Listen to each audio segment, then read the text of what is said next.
Março 7, Números 8, verso 1 a 9, verso 23. O Senhor disse a Moisés: dê as seguintes instruções a Arão. Quando você colocar as 7 lâmpadas, posicione-as de modo que iluminem o espaço à frente do candelabro. Arão seguiu essas instruções, posicionou as 7 lâmpadas de modo que iluminassem o espaço à frente do candelabro, conforme o Senhor havia ordenado a Moisés. O candelabro todo, desde a base até as flores, era de ouro batido. Foi feito exatamente de acordo com o modelo que o Senhor havia mostrado a Moisés. O Senhor disse a Moisés: agora, separe os levitas do restante dos israelitas e torne-os cerimonialmente puros. Para isso, você aspergirá sobre eles a água da purificação e os fará raspar todo o corpo e lavar as roupas. Assim, estarão cerimonialmente puros. Instrua-os trazerem um novilho e uma oferta de cereal de farinha da melhor qualidade, umedecida com azeite, junto com outro novilho como oferta pelo pecado. Reúna toda a comunidade de Israel e apresente os levitas à entrada da tenda do encontro. Quando você trouxer os levitas diante do Senhor, os israelitas colocarão as mãos sobre eles. Com as mãos levantadas, Arão apresentará os levitas ao Senhor como oferta especial dos israelitas e, desse modo, os consagrará ao serviço do Senhor. Em seguida, os levitas colocarão as mãos sobre a cabeça dos novilhos. Você sacrificará um novilho ao Senhor como oferta pelo pecado, e o outro como holocausto, a fim de fazer expiação pelos levitas. Coloque os levitas em pé diante de Arão e de seus filhos, e com mãos levantadas, apresente-os como oferta especial para o Senhor. Assim, você separará os levitas do restante dos israelitas, e os levitas serão meus. Depois disso, eles entrarão na tenda do encontro para realizar o trabalho deles, pois você os purificou e os apresentou como oferta especial. Dentre todos os israelitas, os levitas são reservados para mim. Tomei-os para mim em lugar de todos os filhos mais velhos dos israelitas. Tomei os levitas como seus substitutos, pois todos os filhos mais velhos e todos os machos das primeiras crias dos animais em Israel são meus. Eu os separei para mim no dia em que feri mortalmente todos os filhos mais velhos dos egípcios e os machos das primeiras crias de seus animais. Sim, tomei para mim os levitas em lugar de todos os filhos mais velhos de Israel, e dentre todos os israelitas designei os levitas para Arão e seus filhos. Eles servirão na tenda do encontro em favor dos israelitas e oferecerão sacrifícios para fazer expiação pelo povo, de modo que nenhuma praga os atinja quando se aproximarem do santuário. Assim, Moisés, Arão e toda a comunidade de Israel consagraram os levitas, seguindo todas as instruções que o Senhor deu a Moisés. Os levitas se purificaram e lavaram as roupas, e Arão os apresentou ao Senhor como oferta especial. Em seguida, ofereceu um sacrifício e fez expiação por eles, a fim de purificá-los. Depois disso, os levitas entraram na tenda do encontro para realizar suas tarefas como assistentes de Arão e seus filhos. Assim, fizeram tudo o que o Senhor havia ordenado a Moisés a respeito dos levitas. O Senhor também disse a Moisés: dê a seguinte instrução aos levitas: começarão a servir na tenda do encontro aos 25 anos e deixarão o serviço aos 50 anos. Depois que deixarem o serviço, ajudarão seus colegas levitas no trabalho de cuidar da tenda do encontro, mas não realizarão mais as cerimônias. Assim, você designará as funções dos levitas. No primeiro mês do 2º ano, desde a saída de Israel do Egito, o Senhor falou com Moisés no deserto do Sinai e disse: instrua os israelitas a celebrarem a Páscoa no tempo determinado ao entardecer do 14º dia do primeiro mês. Siga todos os meus decretos e estatutos a respeito dessa celebração. Então, Moisés instruiu o povo a celebrar a Páscoa no deserto do Sinai, ao entardecer do 14º dia do primeiro mês. Eles celebraram a festa ali, conforme o Senhor havia ordenado a Moisés. Alguns homens, porém, estavam cerimonialmente impuros por terem tocado no cadáver, e não puderam celebrar a Páscoa naquele dia. Eles se dirigiram a Moisés e Arão no mesmo dia e disseram: ficamos cerimonialmente impuros, pois tocamos num cadáver. Mas por que estamos impedidos de apresentar a oferta do Senhor no devido tempo como os demais israelitas? Moisés respondeu: esperem aqui até eu receber instruções do Senhor para vocês. Então o Senhor disse a Moisés: dê as seguintes instruções ao povo de Israel. Se alguém do povo, agora ou nas gerações futuras, estiver cerimonialmente impuro no tempo da Páscoa, por haver tocado num cadáver, ou se estiver viajando e não puder comparecer à cerimônia, ainda assim celebrará a Páscoa do Senhor.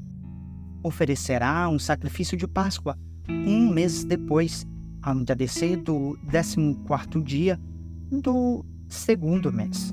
Nesta ocasião, comerá o cordeiro de Páscoa, acompanhado de folhas verdes amargas e pão sem fermento.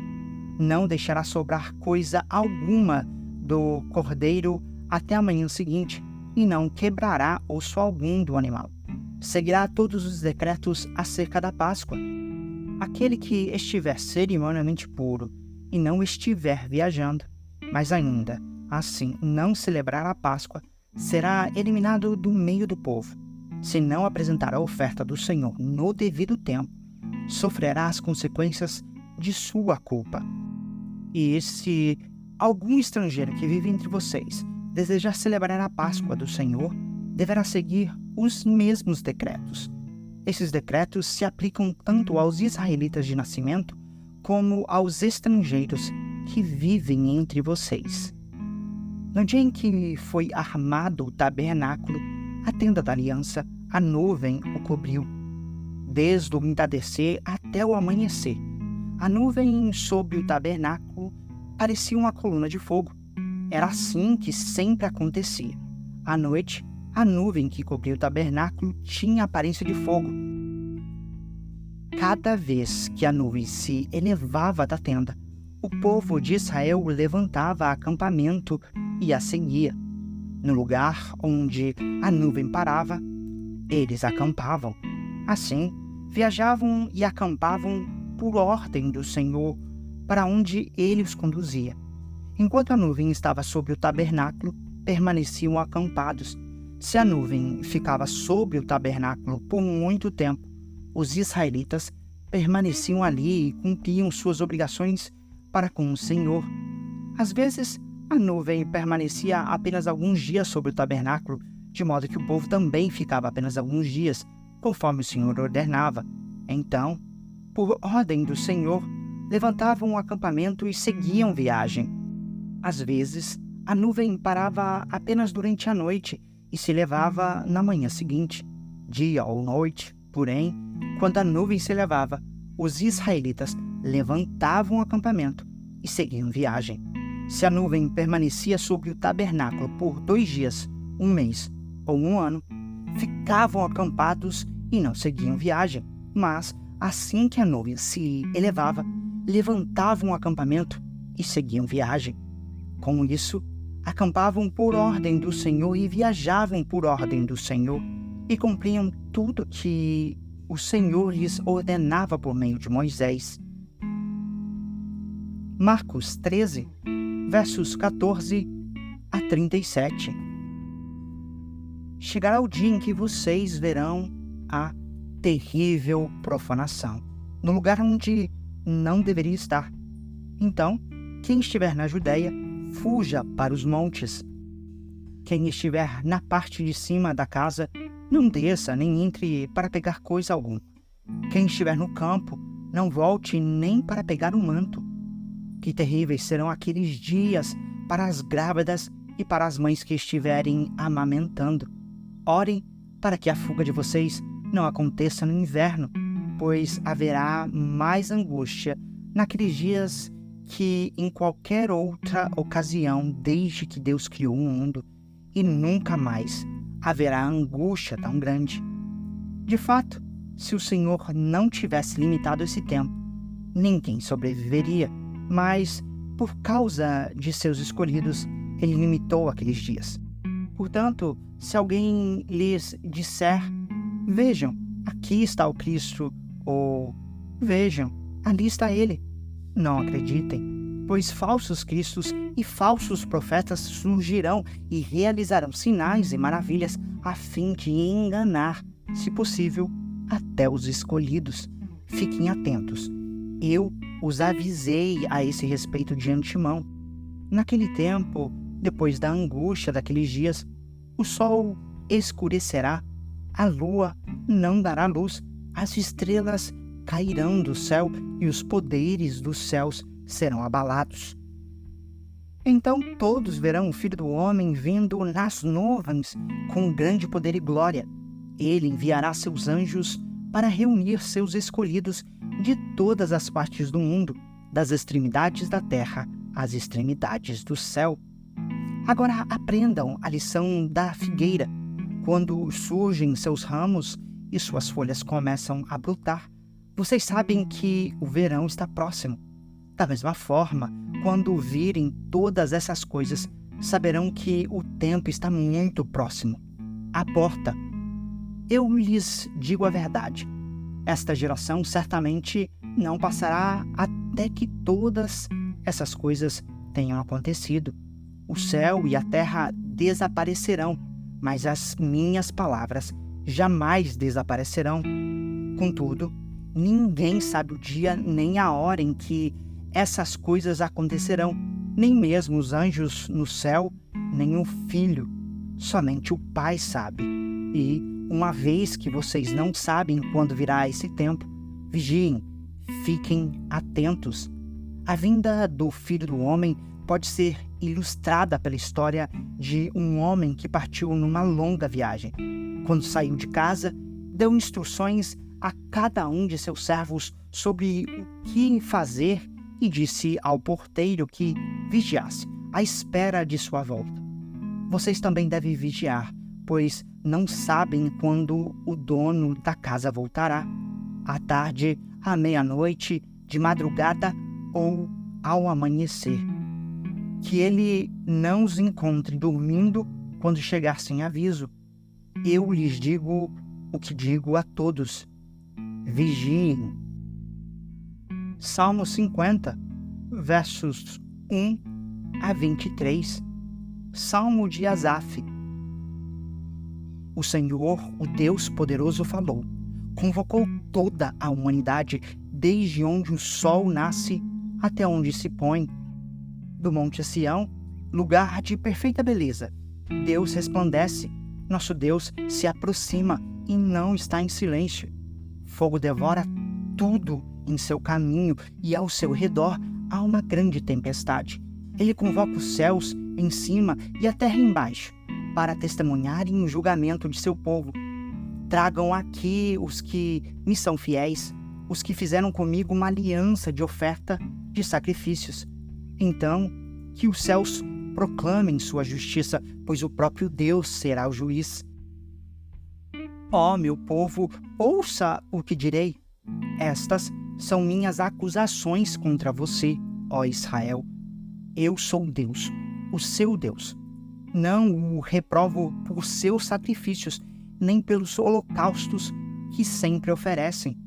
Não preciso, contudo, dos novilhos de seus estábulos, nem dos bodes de seus currais, pois são meus todos os animais dos bosques, e sou dono do gado nos milhares de colinas. Conheço cada pássaro dos montes, e todos os animais dos campos me pertencem. Se eu tivesse fome, não lhes diria, pois meu é o mundo inteiro e tudo que nele há. Acaso como a carne de touros, ou bebo o sangue de bodes? ofereçam a Deus seu sacrifício de gratidão e cumpram os votos que fizerem ao Altíssimo. Então clamem a mim em tempos de aflição, eu os livrarei, e vocês me darão glória. Ao perverso, porém, Deus diz: de que adianta recitar meus decretos e falar a respeito de minha aliança? Pois você recusa a minha disciplina e trata minhas palavras como lixo. Quando vê ladrões, aprova o que fazem e passa seu tempo com adúlteros.